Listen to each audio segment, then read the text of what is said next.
쓰레기였던 남편에서 개과천선한 이야기. 35살에 자녀 2명 있는 사람입니다. 판을 쭉 읽어보다가 그냥 쓰레기처럼 살았던 제가 정신잡고 착하게 살고 있는 이야기나 해보려고 합니다. 이야기를 쓰는 목적은 칭찬을 바라는 것도 아니요. 욕을 하실 분들은 하셔도 상관없습니다. 그냥 언제나 아내에게 마음이 조금이라도 소홀해질 때 글을 보면서 마음을 다잡고 싶어서 쓰는 글이니 자유로운 의견을 하셔도 무관합니다. 욕이든 뭐든 상관없으니 자유롭게 의견을 자르셔도 상관없음을 미리 밝히겠습니다. 저 같은 경우는 아내랑 결혼을 할 때 정말 좋아서 한 결혼도 아니었으며 애 때문에 어쩔 수 없이 한 케이스입니다. 아내를 처음 만난 게 29대입니다. 졸업하고 회사에 들어가서 일을 하고 있을 때 아내는 회사 경미로 있었습니다. 그때 당시는 만나고 있던 애인이 있을 때였습니다. 정말 서로 좋아했고 없으면 죽을 만큼 좋아했지만 종교처 차이로 인해서 어쩔 수 없이 헤어졌을 때였습니다. 매일 일 마시고 술을 마셨고 많이 힘들어했을 때이고요. 사실 아내가 이전부터 저를 좋아하고 있단 사실은 저뿐만 아니라 회사 동료들까지 다들 알고 있었습니다. 하지만 아내에게는 관심조차 없었습니다. 아내는 가정 환경도 좋지 못했으며 돈을 벌어서 혼자 계시는 어머님과 남동생 그때 당시 초등학교 6년까지 뒷바라지를 하는 소위 가장이었습니다. 외모도 평범했으며 항상 무표정하게 일만 했던 사람이었습니다.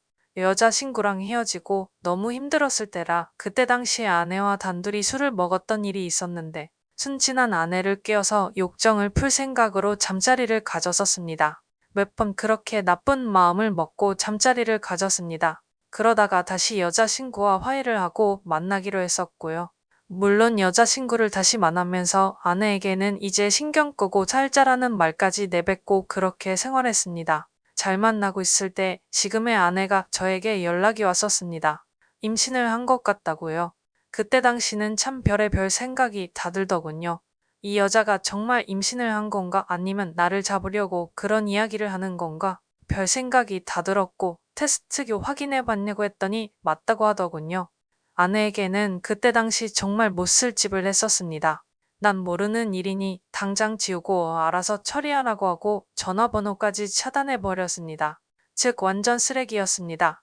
울며 불며 회사에서 저 붙잡고 이야기할 때도 욕까지 하면서 난 모르는 일이니 알아서 하라고 모르쇠로 일관하고 했었습니다. 눈물만 뚝뚝 흘리며 떨던 아내에게 따뜻한 말 한마디 한 적도 없었습니다. 다시 만났던 여자친구와도 자주 싸우던 일이 많아졌고 결국 또 완전히 헤어지게 되었습니다. 헤어지고 또 매일 술을 마시다가 누나와 술을 먹게 되었습니다.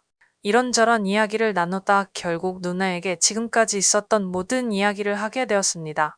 당연히 누나는 노발대발 난리가 났고 부모님 귀에까지 들어가게 되었습니다. 집에서는 난리가 났었습니다. 아버지께서는 남의 자식 망쳐놓고 뭐 좋은 일 했냐고 매일 술이냐고 난리가 나셨고 어머니 누나까지 저에게 엄청난 비난을 했었습니다. 부모님께서는 집에 한번 데리고 오라고 하셨고 저는 또 모르쇠로 일관했었고요. 그런 일이 있고 나서 그때 당시 아내가 회사를 그만둔다고 하더군요. 솔직히 안도감이 먼저 들었습니다. 이제는 가시방석에 있을 필요도 없고 마주칠 일도 없겠구나 하면서 말이죠. 정말 지금 생각해도 천하의 나쁜 놈이었습니다. 부모님께서는 결국 동기였던 XX에게 연락을 하셔서 아내의 연락처를 받아내시고는 아내를 만나게 되었습니다. 그러고는 집에 데리고 오셨더라고요. 일 마치고 친구 잠깐 만나고 집에 갔더니 아내가 있더군요. 얼마나 놀랐는지 모릅니다. 부모님께서는 저를 노려보고 계시고 아내는 고개도 못 들고 있더라고요. 부모님 앞에서 이제 어쩔 거냐고 부모님께서 꾸짖으셨을 때 홧김에 말했습니다. 아, 그냥 결혼할 테니까 더 이상 그만하다고요. 그냥 결혼할 테니 더 이상 왈가왈부하지 말아달라고 했습니다. 당연히 그때 당시는 제가 이 말을 한다고 해서 정말 결혼할 생각도 없었으며 부모님 역시 당연히 그러라고 말씀하실 일은 절대 없다는 확신에서 한 말이었습니다. 아버지께서는 그때 그 자리에서 또박또박 말씀을 하시더군요. 그러면 지금 처잡은 부모님이랑은 조만간 만나서 이야기를 하고 싶으니 부모님 시간 되실 때 한번 자리를 마련하겠다고요. 이때 당시도 설마 많은 생각을 가지고 있었습니다. 아내가 집에 가고 나서 아내에게 전화를 해서 막말까지 엄청 쏟아냈었습니다. 미친 X부터 해서 입에 담을 수 없는 욕까지 하면서 말이죠. 아내는 울기만 했었고요. 부모님에게는 이때부터 말도 하지 않았습니다. 부모님께서도 저 없는 사람 취급하시더군요. 시간이 조금 흘러 누나가 호출을 했습니다. 이야기 좀 하자고요. 누나와 이야기를 했는데 누나가 부모님께서 아내분 부모님 만나고 온 이야기를 하더군요. 그런데 상황이 아내가 지금까지 모은 돈도 없고 물론 아내의 월급은 그때 당시 장모님과 처남의 생활비로 다 들어갔던 때입니다. 혼수를 친정 쪽에서 부담하기도 힘든 상황이더라. 너 어떡하려고 이런 일을 만들었냐? 저야 속으로 만세를 불렀습니다. 이제 부모님께서도 포기하시겠구나. 난 생각에 기분이 좋아지더군요. 당연히 저도 모아둔 돈이 2,000가량밖에 없던 때였습니다. 하지만 독불장군 같으셨던 아버지께서는 집에 빈방 있으니 들어와서 살면 된다고 끝까지 결혼을 추진하셨습니다. 반면에 저는 속이 썩어 나갔습니다. 좋아하지도 않던 여자랑 결혼해서 나중에 불행해지면 아버지께서 책임지실 수 있냐고 아버지와도 크게 싸웠고 집안 분위기도 정말 안 좋았을 때였습니다. 아내에게도 결혼을 해도 너도 나도 돈도 없고 너 시집살이 해야 한다. 그리고 난 정말 너한테 잘해줄 자신 없다. 그냥 서로 갈 길을 가자. 그런 말을 할 때마다 애 지우기 싫다고 눈물만 흘리던 아내에게 짜증과 신경질만 내고 집으로 혼자 돌아가고 했었습니다. 친한 친구놈들 몇몇과도 술 먹다가 이야기를 했을 때 기XX, 소XX 소리 들어가면서도 마음은 언제나 애 지우고 자유로워지고 싶단 생각뿐이었고요. 결국은 부모님의 성화와 아버지와 여러 번 이야기 끝에 그냥 결혼하기로 하였습니다. 부모님께도 난 잘 살 자신도 없으니 행복한 결혼 생활을 할 거란 기대는 하시지 말라며 못쓸 말도 많이 했었고요. 그리고 결국 결혼하게 되었습니다. 정말 좋아서 한 결혼도 아니었으니 신혼생활은 말할 것도 없었습니다. 우선 저 같은 경우는 신혼여행을 제주도로 갔습니다. 둘 다 돈도 없었으며 신혼여행 가서도 혼자 이곳저곳 보면서 아내와는 거의 말도 안 했습니다. 집에 오면 게임을 하거나 TV를 보면서 아내와는 거의 대화도 없었고요. 남들은 애기 가졌을 때 여왕처럼 대접받는다고 하지만 아내는 전혀 그렇지 못했습니다. 뭐 먹고 싶다고 이야기도 한 적도 없었으며 주말이나 노는 날엔 전 항상 밖에서 친구들 만나서 술을 먹다가 들어오곤 했기 때문에요. 명절 때 결혼하고 첫 해만 처가에 갔지 다음부터는 아내 혼자 다녀오라고 말하고 저는 술 마시느라 바빴습니다. 그래도 아내는 불평이나 불만 하나 말하지 않더군요. 그냥 묵묵히 혼자서 어머니와 집안일을 했었고요. 저도 사람인지라 마음이 안 좋을 때도 있었지만 그냥 그러려니 하고 넘어갔었습니다. 아내가 출산을 할 때 진통이 일찍 와서 산부인과에 입원을 하고 분만실에서 분만 중이었는데 하루가 넘도록 출산을 못했습니다. 하루를 넘게 고생하며 결국 출산을 했습니다. 출산 후 아내를 보고 있는데 갑자기 눈물이 나더군요. 힘없이 늘어져서 있는데 그 눈물조차 보기 싫어서 그냥 나가버렸습니다. 장모님과 처남이 와서 아내 손잡고 울고 있을 때도 그 손을 잡기조차 겁이 나더라고요. 그때는요. 내가 무슨 자격이 있어서 아내의 손을 잡을 수 있을지 그냥 수고했다란 말 한마디 남기고 그렇게 나왔었습니다. 이때부터 아내에게는 미안한 마음이 많이 생겼을 때였습니다. 출산 후에 그래도 미안한 마음은 있었지만 내색은 하지도 못했습니다. 언제나처럼 무뚝뚝하게 아내를 대했습니다. 그동안 미안했단 말 한마디를 하고 싶긴 했는데 왠지 모를 쓸데없는 자존심이 생긴 건지 아무런 말도 하지 않았습니다. 그러다가 아버지께서 전립선이 안 좋으셔서 계속 검사를 받고 하셨는데 제가 30이 되던 해에 암판응을 받으셨습니다. 병원에 입원하셨을 때 누나와 어머니 그리고 아내가 번갈아 가면서 병실을 지켰습니다. 전 휴일에만 병실을 지켜고요.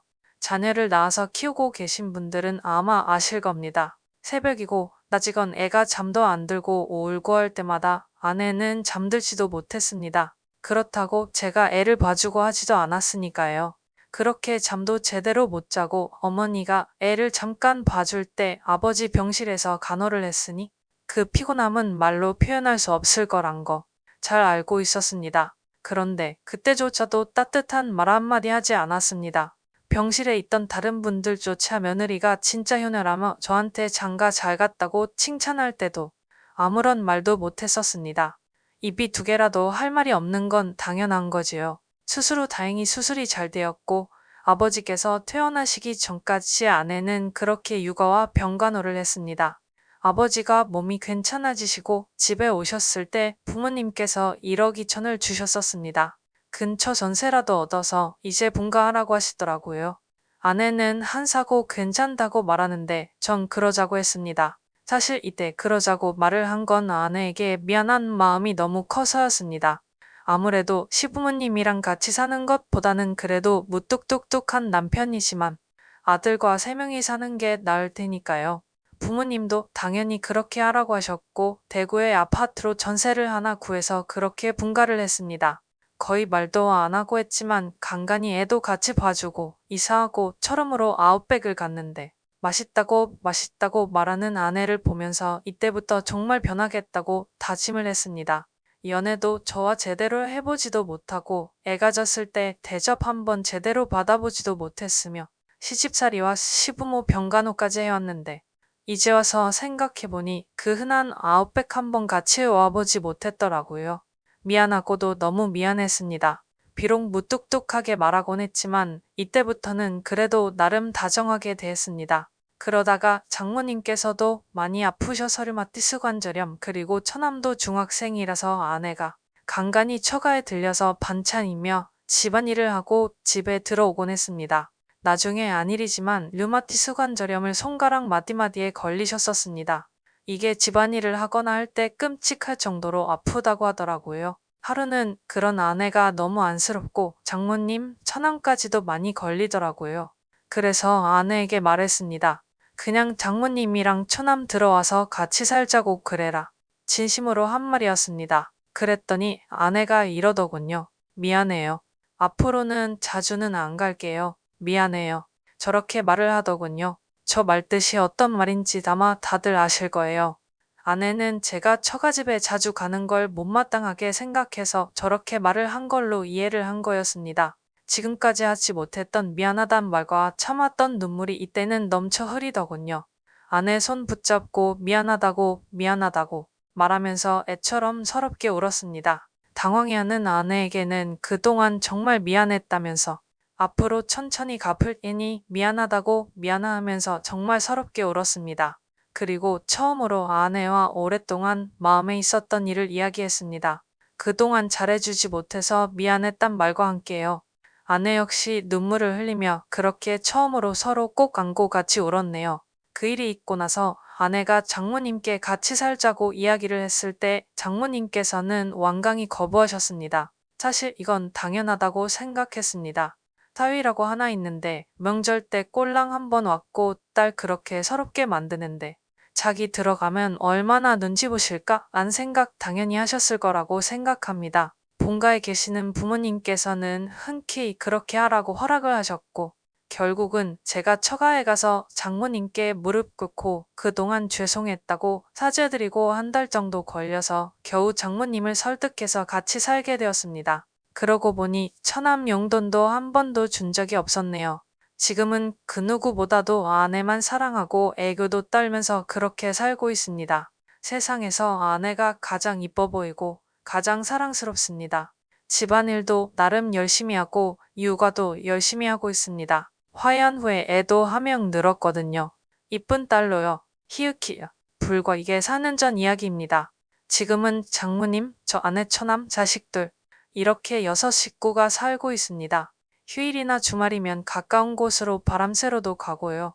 장모님과 제가 취미생활이 맞는 게 하나 있습니다. 제가 특이하게도 식물들을 정말 좋아하는데 장모님이 유일한 낙이 꽃이랑 난초를 가꾸시는 겁니다. 시간 날 때마다 화훼단지 가서 같이 장모님과 꽃을 사들고 와서 아내에게 욕을 먹기도 하면서 살고 있습니다.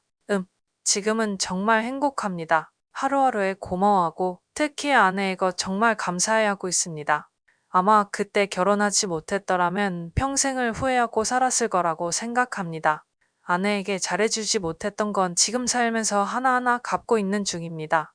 아마 평생이 걸리더라도 다 갚지는 못하겠지만 아내 역시 너무 행복하다고 하니 오히려 더 고마워지네요.